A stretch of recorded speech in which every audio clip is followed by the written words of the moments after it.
Waterproofing pala yan. Yan, tita. Nilalagyan na. Nilalagyan na nila. Para hindi nakatasin yung bahay mo. Yan. Yan yung pader ni Camellia.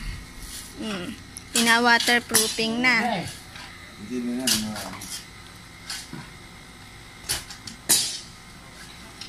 Ito kasing isang bahay niya kay natasan na eh.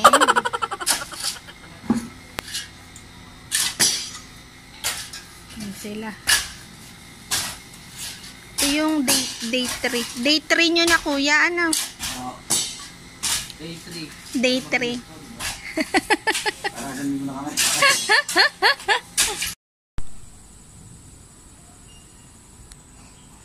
Yan, update ang ginawa. Update sa day 3. Ayan.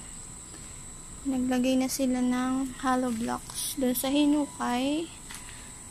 Yung ibang lupa nilagay na. Sa kapaglagay na sila ng mga bakal.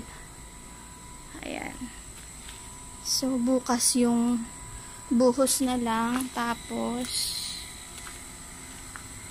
puting dito yung mga ano yan dyan na ano na nila, na platadahan, tapos waterproofing.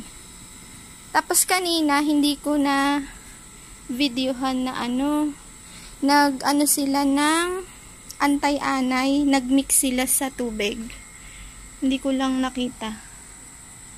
Ayun, hindi kayang pumunta doon. Ay, hanggang doon pala, oh. Hanggang doon. Punta tayo doon. Here. Ito. Ganito din yung ginawa dito sa pader na isang unit ni tita.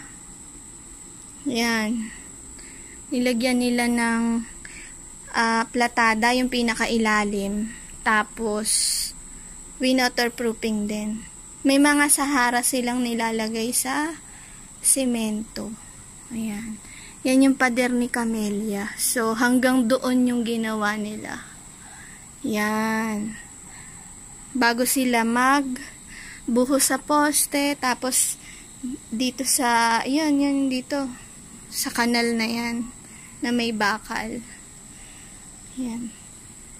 Bago sila maggawa ng sariling asintada. Yan. So, ito ang naganap today. Yan. Tapos, nag-deliver ng mga hollow blocks kanina, at saka buhangin, graba. Ganyan. So, dami pang lupa. Yan. Yan yung iba. So, nakiusap naman sa kapitbahay na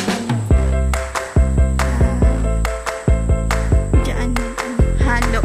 Okay naman.